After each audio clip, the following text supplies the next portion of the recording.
Sabe, tem uma conversa acontecendo agora mesmo, milhões de vezes por segundo. E não é entre pessoas, é entre nós e os nossos computadores. Hoje a gente vai dar uma espiada em como funciona esse diálogo oculto. Pensar nisso como uma conversa é meio esquisito, né? Mas para pensar. Cada clique, cada tecla que a gente aperta é a gente falando o que a gente quer.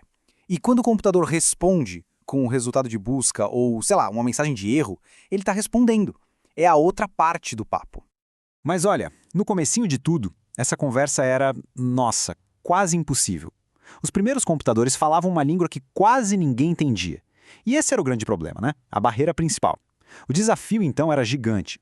Como criar um tradutor universal para essa conversa?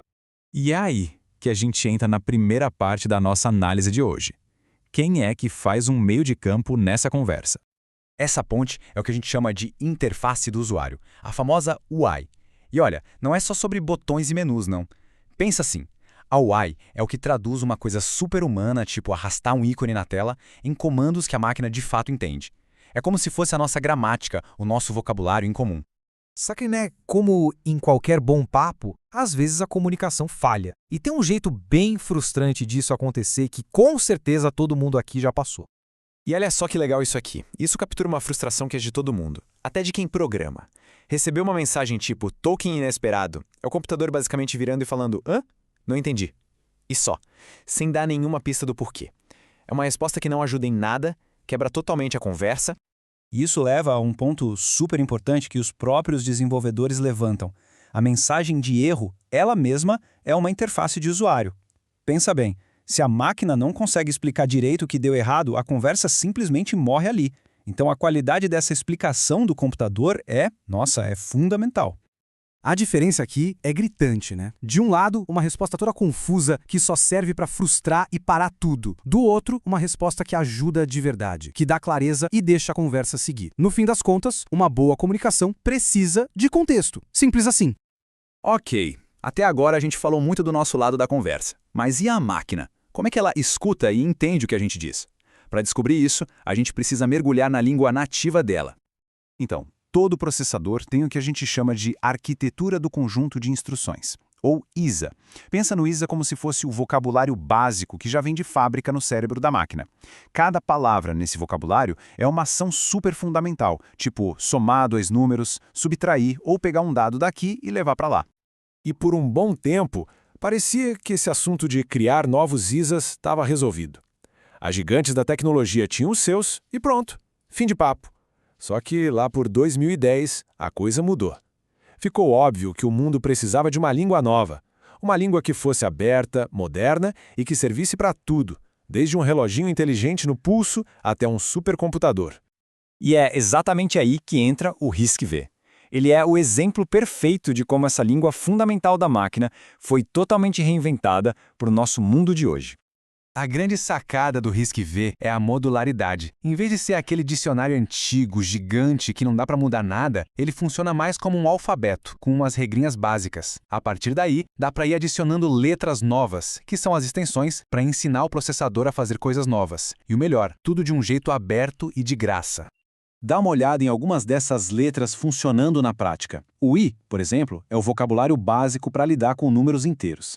Ah, mas o chip precisa saber fazer conta de multiplicar? Beleza, é só adicionar a extensão M. E para matemática mais complexa, com vírgula e tudo mais, a gente coloca o F ou o D.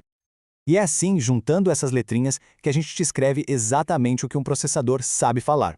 Um chip que é RV32IMIFD, por exemplo, é tipo um poliglota da matemática, ele manja de várias coisas. É um jeito super elegante e eficiente de criar uma linguagem sob medida para qualquer coisa que a gente precisar. Tá, mas como é que se fala uma frase nessa língua? É bem simples, na verdade. Pega essa instrução aqui, ADD-T004. O que ela está dizendo é basicamente, ei, pega o número 4, soma com o que tem no registrador 0, que, spoiler, é sempre 0, e guarda o resultado no registrador T0. Na prática, a gente só está falando T0 agora vale 4. E aqui vem a mágica. Essa frase, que para a gente é texto, é traduzida para uma estrutura de zeros e uns que a máquina entende perfeitamente. Cada pedacinho da instrução, a ação, a origem dos dados, o destino do resultado, vira um campo certinho de bits. É uma gramática 100% lógica. Beleza, então a gente tem a língua que a gente escreve e a língua que a máquina entende. Mas quem é que faz a tradução final nesse diálogo todo? O primeiro tradutor dessa história é o parser. Imagina que ele é um leitor super atento. Ele pega a frase e quebra ela nos pedacinhos. Os verbos, que são as ações, os substantivos, que são os dados, os símbolos. O trabalho dele é entender a gramática da instrução, tim-tim por tim-tim. Aí, depois que o parser entendeu a frase, pode entrar em cena um simulador. O que ele faz? Ele executa a instrução, só que virtualmente, como se fosse um ensaio geral. Ele finge que é o hardware, mexe nos valores, mostra o resultado, tudo isso antes do código rodar num chip de verdade. Ok, agora vamos juntar todas as peças do quebra-cabeça. Vamos ver a jornada completa, desde uma intenção nossa até a máquina finalmente fazer alguma coisa. Olha, isso aqui resume a nossa conversa inteira. Tudo começa com um simples clique. Esse clique dispara um código escrito numa linguagem de alto nível. Aí vem os tradutores, os compiladores, que transformam isso em linguagem assembly. Essa linguagem, por sua vez, vira código de máquina, aqueles zeros e uns que são as palavras do ISA. E finalmente o processador lê e executa esses bits. É literalmente uma cascata de traduções. Mas por que essa simplicidade toda é tão importante? Pensa só, as linguagens antigas mais complexas podiam ter mais de 1000 palavras.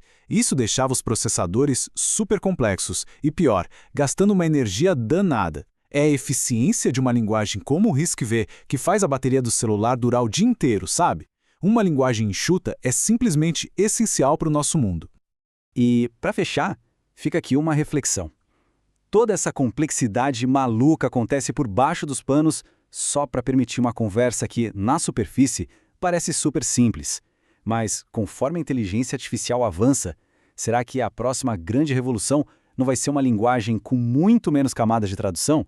Uma que torne nosso papo com a tecnologia ainda mais direto, mais natural? Fica a pergunta, né? O que será que vem por aí?